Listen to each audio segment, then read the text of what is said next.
Bienvenidos al programa, mi nombre es Ricardo Mórtola Viteri, esto es Análisis en tiempos de coronavirus. Gracias a todos por estar en nuestra transmisión, gracias y mil gracias para los que nos siguen primeramente en el dial 106.5 FM Guayaquil, Guayas, Ecuador, también los que nos siguen en www.marielatv.com y los que nos siguen también en Facebook Live. Hoy estamos también sin imagen, pero no paran las entrevistas y no paran las noticias. Hoy es día jueves 28 de mayo, son las 5:01 de la tarde. Gracias por estar del otro lado. Hoy tenemos una entrevista fantástica y muchísimas noticias correlacionadas con las noticias del día de ayer, pero primero tendremos a nuestro único entrevistado del día de hoy, que es el doctor Gustavo Medina López, licenciatura en Derecho y doctorado en Jurisprudencia. Fue presidente de la Corte Suprema de Justicia, procurador general del Estado, legislador en varios periodos. Doctor Medina, muchas gracias por estar en Radio Fuego. Bienvenido a nuestra casa. Mucho gusto, señor Mórtola, y un placer saludarlo, y a través suyo saludar al nobilísimo pueblo de Guayaquil, que ha sido tan duramente afectado por esta pandemia que está aquejando al país y al mundo. Estamos a su disposición, señor Mórtola. Muchas gracias, doctor. Es un placer tenerlo acá. Me gustaría empezar la entrevista preguntándole, usted es una persona de muchísima experiencia, con un currículum envidiable. ¿Cuál es su perspectiva del país actualmente? La pandemia que estamos viviendo en el mundo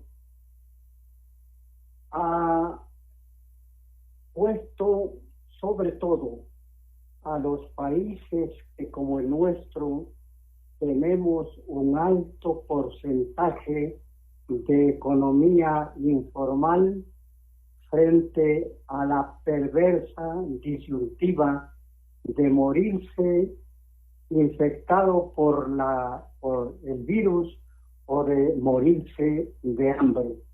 Esta es la encrucijada que ha ubicado este virus a las sociedades particularmente subdesarrolladas. Pero además, esta pandemia ha desnudado, diría, las flaquezas de la ciencia para afrontar un tema de esta naturaleza, y ha desnudado las flaquezas del poder público, de los estados y de aquellos catalogados en primer orden países industrializados que no han tenido la capacidad para por lo menos aminorar los efectos de esta grave afectación.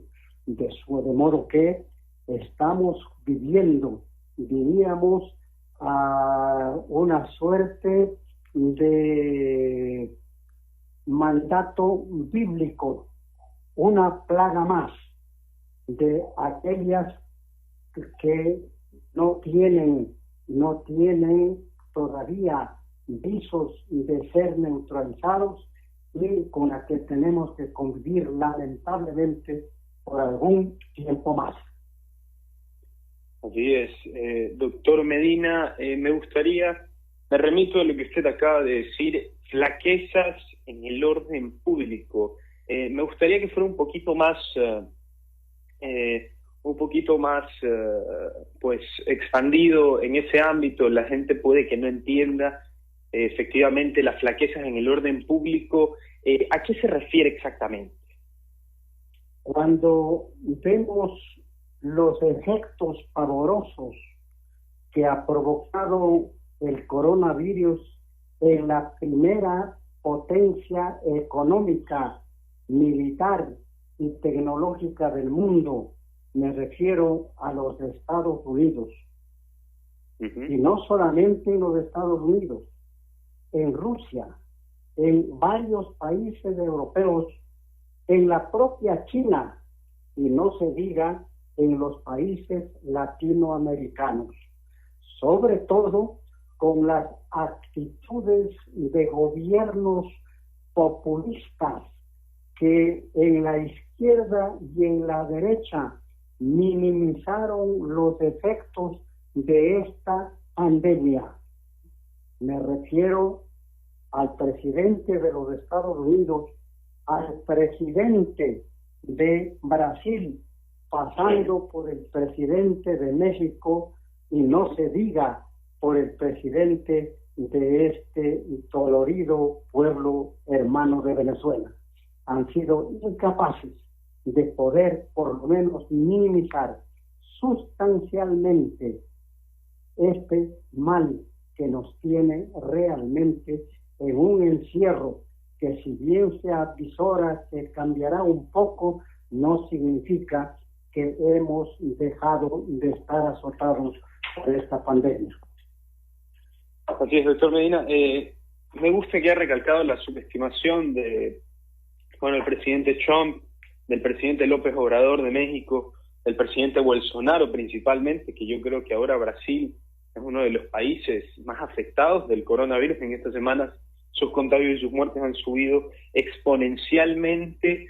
¿Usted cree que esta subestimación, por qué razón se da específicamente, yo diría que en los tres presidentes más importantes de todo el continente americano? Estamos hablando del presidente mexicano, el de los Estados Unidos, que es el país más grande, más importante del mundo, por así decirlo, y del país más grande de América Latina. ¿Por qué se da esta subestimación? ¿Cree que las medidas que tomaron no fueron lo suficientemente importantes para evitar la pandemia? Al menos desde lo que yo sé, el presidente López Obrador, desde el primer día de la pandemia, él quitó un porcentaje de sueldos a la burocracia mexicana.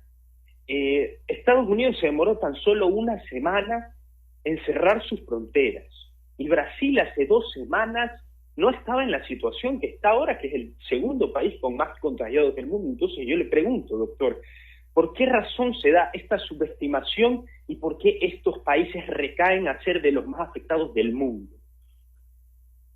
Parecería que las influencias ideológicas merman las capacidades mentales de quienes tienen en sus manos los destinos de estos y otros países, porque todos sabemos que al presidente Trump no le impresionó en absoluto la presencia de los primeros casos de esta pandemia, y menos todavía al presidente Bolsonaro, y un poco también al presidente de México. No se diga en otros países como en Nicaragua y en Venezuela, en donde en definitiva parecería que no pasa nada, que el virus respeta estas tendencias políticas.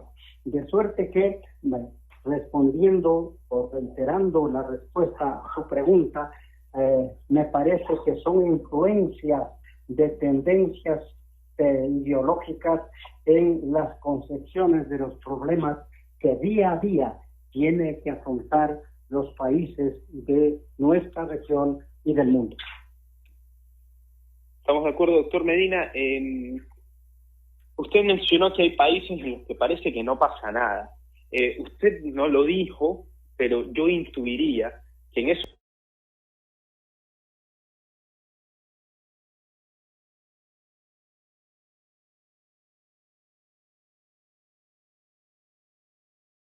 países que supuestamente no pasa nada, realmente pasa, pero se miente en las cifras. Me puedo apoyar en la dictadura china, donde supuestamente murieron una cantidad ínfima de personas comparada con las millones de personas que murieron en la República Popular de China, pero no vamos a entrar en eso.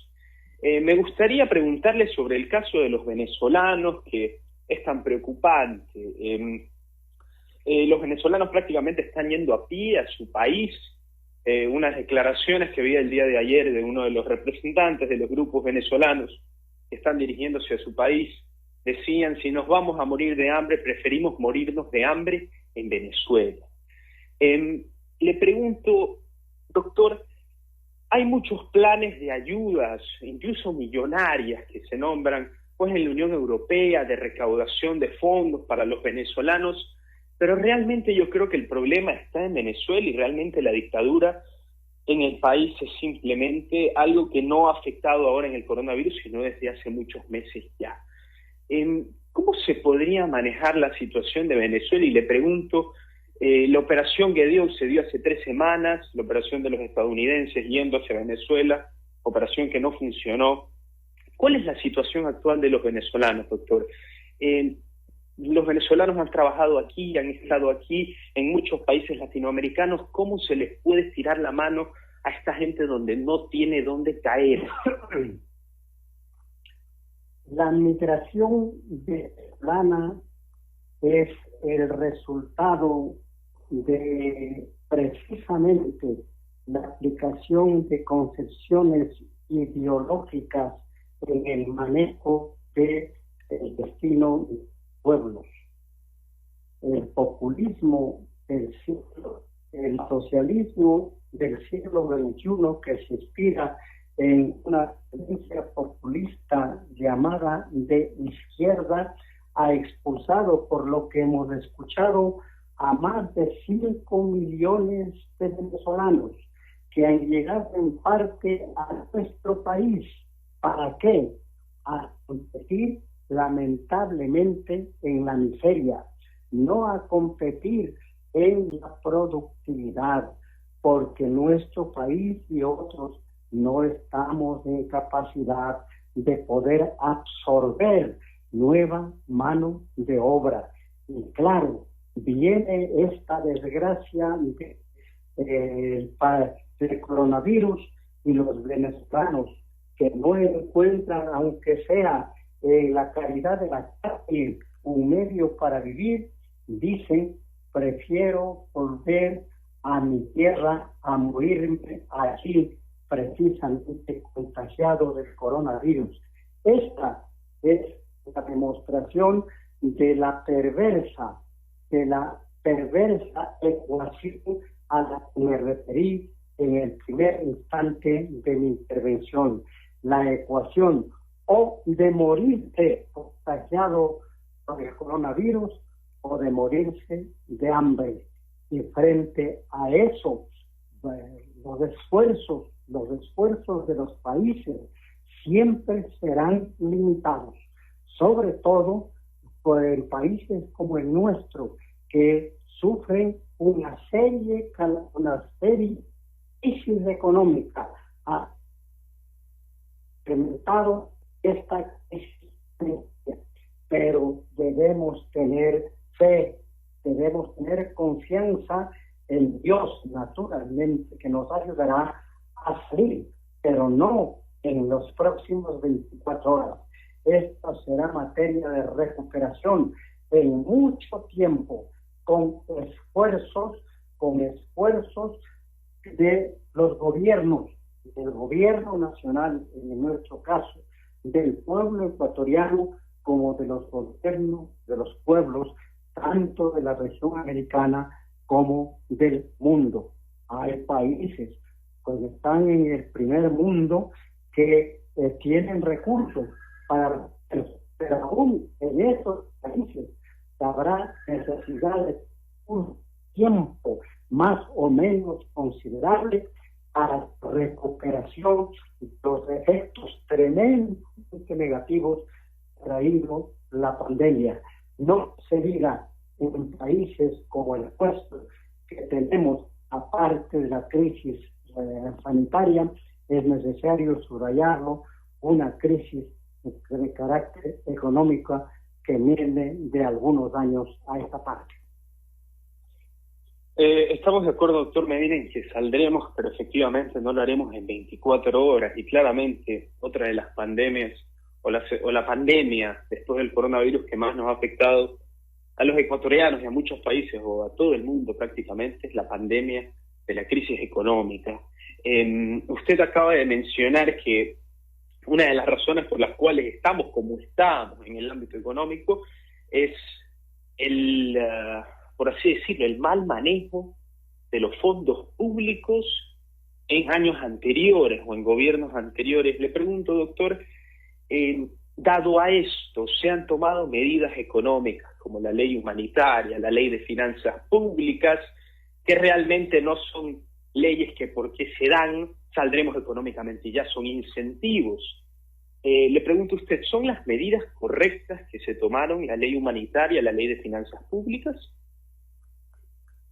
Son importantes esfuerzos que hay que ponderarlos en esta situación, pero yo soy de los que cree que la ley o las leyes no tienen poderes taumatológicos, no tienen poderes de milagros, tienen que ser aplicadas con inteligencia, y entonces estamos ya en el campo de la eficacia de las leyes.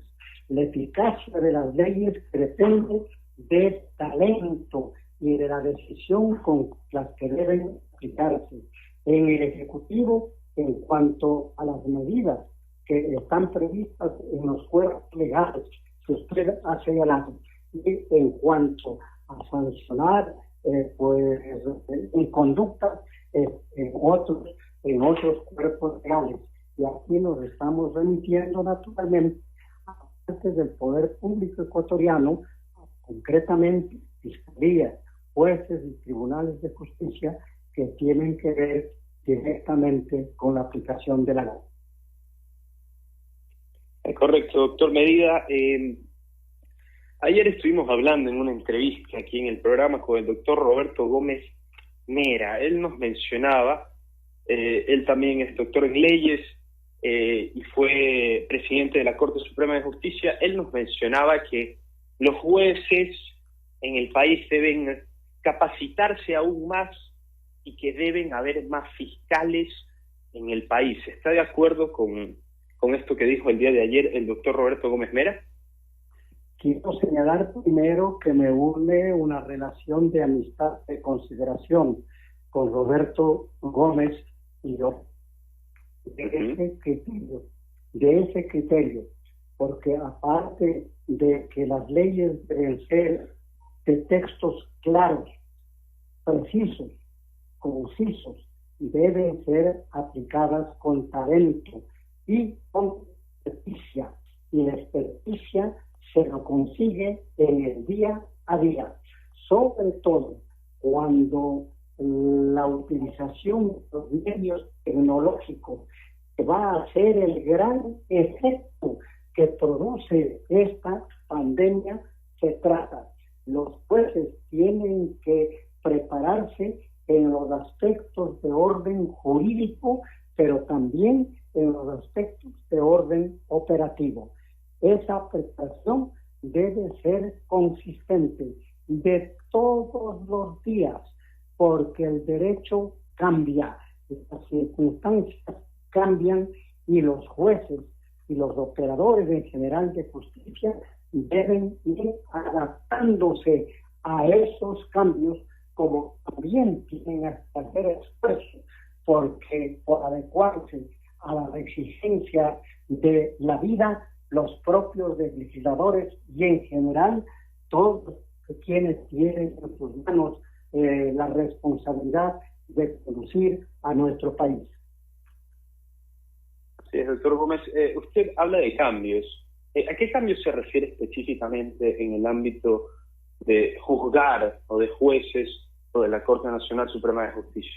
Me refiero concretamente a que al menos mientras no aparezca la vacuna contra el coronavirus, va a tener que utilizarse ciertos medios virtuales para los procedimientos judiciales, y eso es una innovación tecnológica concreta. Va a tener que utilizarse, por ejemplo, sobre todo la firma electrónica para evitar los contactos que pueden ser motivo de contagio. Me estoy refiriendo a casos concretos que este coronavirus van a motivar. Así es, doctor Medina. Me gustaría preguntarle también, pues ayer surgió una noticia, pues en el ámbito de la corrupción, una noticia que nosotros sacamos del diario El Universo, uno de los medios más importantes de este país, que se allanó la prefectura del Guayas y se encontró en el municipio de Quito también, pues, sobreprecio en insumos médicos. No me gustaría entrar en el por qué o en el cómo, por el cuál, o encontrar responsables, pero me gustaría encontrar la respuesta en usted sobre cómo puede el ecuatoriano, el ciudadano que al día a día sufre de esta pandemia, de esta crisis económica, puede, pues, por así decirlo, incentivarse al encontrar día a día en medios públicos que, pues, el orden público prácticamente se aprovecha de esta situación que es la muerte de muchísimos conciudadanos de Guayaquil y del Ecuador. ¿Cómo se puede encontrar el equilibrio en la ciudadanía cuando ni siquiera los que se supone que son nuestro ejemplo pueden hacer las cosas al menos de manera limpia y legal? Es censurable, obviamente, el afán de aprovecharse de estas dolorosas circunstancias. Pero eso también provoca un verdadero desafío o reto a los medios públicos, a los operadores de justicia, que acumulan casos cuantiosos que ya los que resultan en estos últimos tiempos. Van a tener que estar a la altura de las circunstancias, sin horario, trabajando todas las horas que la biología permita para poder naturalmente obedecer los hechos que han sido denunciados y las posibles responsabilidades. He visto inclusive alguna propuesta de reformas legales frente a estas experiencias de última data, que desde luego servirán para aplicarles a los nuevos casos por razón del principio de que la ley penal no es retroactiva y solo se lo aplica con el sentido retroactivo en una sola situación, cuando la nueva ley es favorable al infractor. Pero todo empeño de mejorar la legislación es bueno. Nos ha puesto este coronavirus también a los operadores de justicia un nuevo reto. Siento que hay una especie de atoxicamiento, sobre todo en la Fiscalía, por el cúmulo de cosas que tienen que afrontar, y con ellos también a tribunales y jueces.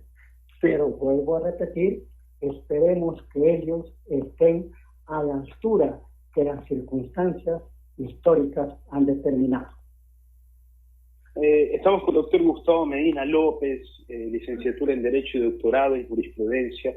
Fue presidente de la Corte Suprema de Justicia, procurador general del Estado y legislador en varios periodos. Doctor Medina, estamos en un programa de opinión y yo creo que a nuestra audiencia le gusta escuchar ideas, escuchar nuevas propuestas. Usted habló de reformas, habló de incentivos, habló de la Corte Suprema. ¿Qué propuestas dictaminaría usted en este programa, doctor, que cree que no se han tomado aún en cuenta, que podrían ayudar a la reconstrucción o la resurrección del pueblo ecuatoriano en el ámbito político, social y económico? Bueno, van a ser necesarias muchas reformas, particularmente en el orden laboral, para permitir que los puestos de trabajo que aún subsisten puedan seguir existiendo y sobre todo para la recuperación de puestos de trabajo. Yo soy de los que creen que la dignidad de los pueblos solo se da cuando esos pueblos tienen trabajo y pueden ganarse el día a día con su esfuerzo. Pero eso significa inversiones que requieren cierta seguridad, porque quienes deben invertir tienen que tener seguridades de que no cambiarán las leyes, de que las leyes serán aplicadas debidamente. Estoy señalando ejemplos, pero todo esto tiene que ser sobre la base de sentarse a la mesa por parte de los especialistas en las diferentes dimensiones de la ciencia, de la tecnología y de las ciencias jurídicas particularmente, para que esos proyectos puedan responder precisamente a sus anhelos y puedan servir para solucionar los problemas. Porque también, vuelvo a repetir, las leyes no hacen milagros, dependen de la sabiduría con que han sido concebidas y de la sabiduría con la que han sido aplicadas. Por eso, vuelvo a repetir, los inventos, aquellas cosas prematuras y ligeras en esta materia no son aconsejables. Así es, doctor Gustavo Medina López. El caso también pues, de la saturación, al menos en los primeros meses del coronavirus, la saturación de los hospitales, de la salud pública, fueron un gran problema y fueron uno de nuestras piedritas en el zapato pues, para que la situación sea más grave de lo que nos imaginamos desde un principio.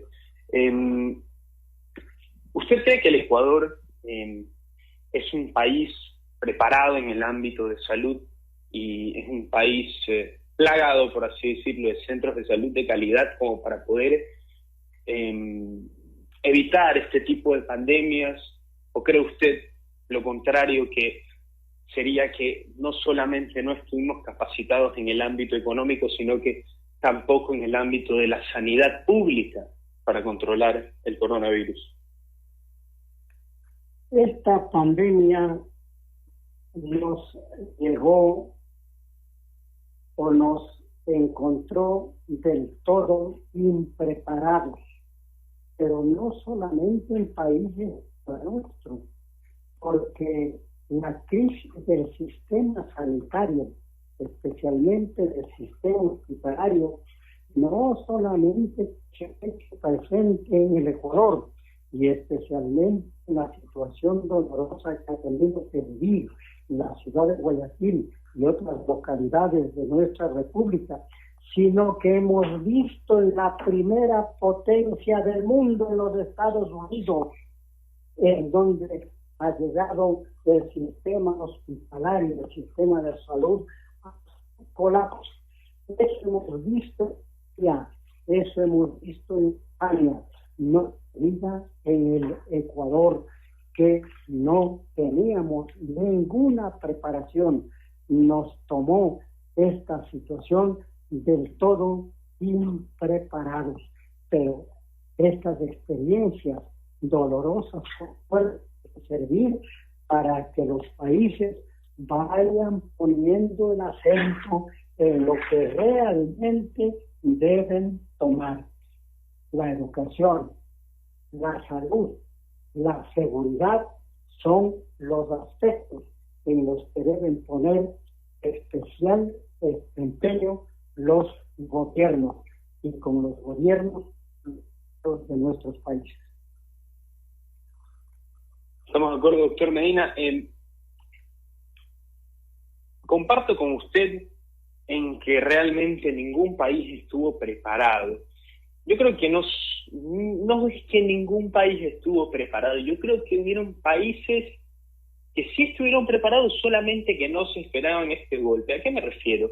Claramente, el tema de la saturación de centros públicos pasó tanto en Ecuador como en los Estados Unidos, pero yo me pongo a pensar, el 70% de los desempleados actuales de los Estados Unidos están recibiendo cheques de $600 semanales.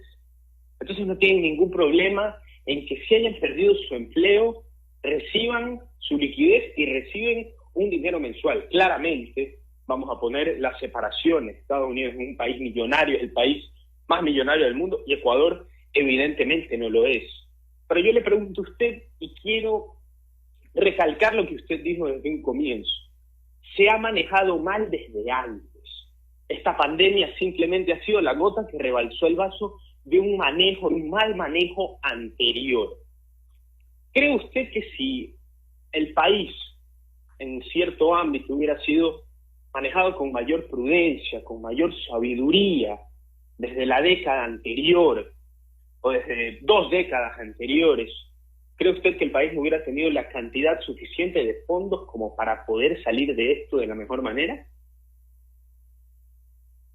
Usted ha tocado otro efecto pavoroso de la pandemia, el tema de la desocupación. Y con la desocupación vienen una serie de consecuencias, entre ellas particularmente el incremento de la delincuencia. Claro que países como los Estados Unidos pueden en algo mitigar esta situación a través de estas pensiones por el estado de desocupación, pero aún en esos países los tiempos de estas asistencias son limitadas. Esa capacidad no tenemos lamentablemente en el país. En la seguridad social todos sabemos de las falencias que sufre, de modo que la desocupación es otro efecto pavoroso de esta situación.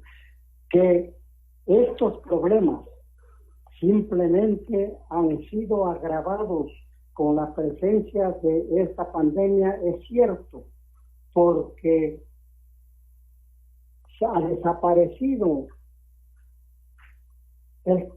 la práctica o la concepción de elementales principios como aquello de que la economía es cíclica, aquello de las vacas flacas y de las vacas gordas bíblicas. Para eso no hay que leer los libros de economía, simplemente hay que leer la Biblia.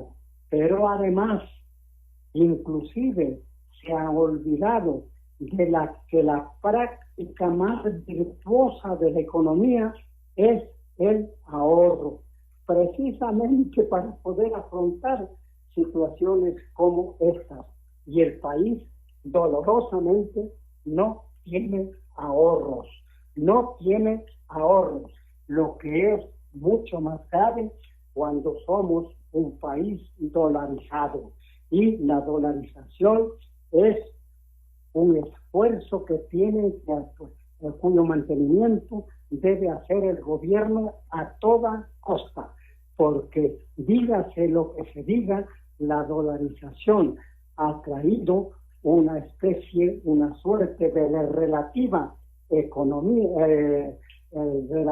estabilidad en la economía de los sectores, de todos los sectores, muy especialmente de los sectores medios y populares de nuestro país.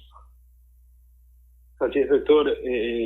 Gustavo Medina López, antes de despedirlo, doctor, y agradecerle por haber estado en este tiempo en Radio Fuego 106.5, la escasez de trabajo también pues ha sido un efecto colateral de que la reducción del precio del petróleo sea una de las fisuras más grandes que tenga actualmente el país. El petróleo llegó a estar en cifras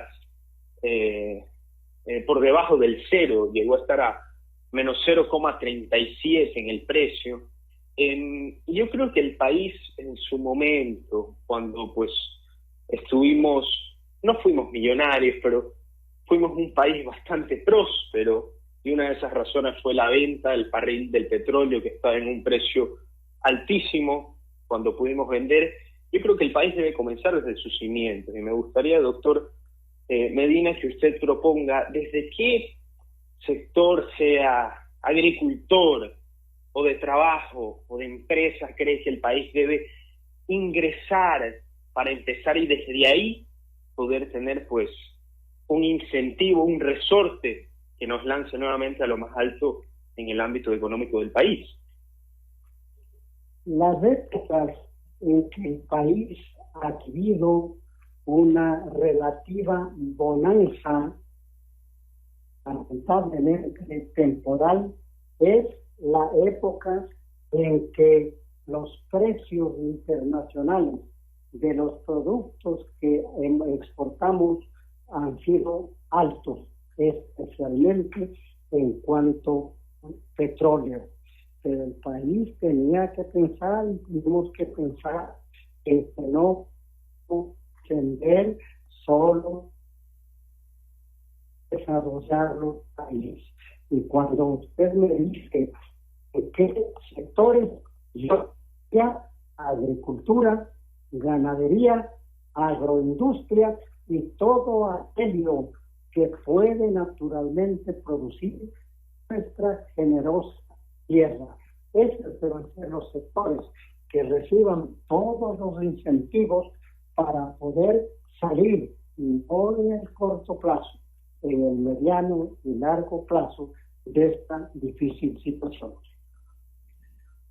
Doctor Gustavo Medina López, muchas gracias por haber estado en el programa. Ha sido un placer esta entrevista. Usted es un hombre brillante y le agradecemos por haber estado aquí. Cuídese mucho y nos vemos muy pronto.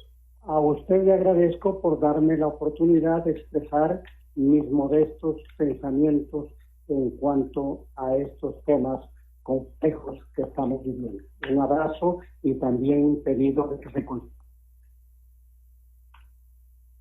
Hasta luego, doctor Gustavo Medina López. Doctor, ¿lo tenemos? Sí, sí, escucho. Doctor, se cortó. ¿Qué fue lo último que dijo?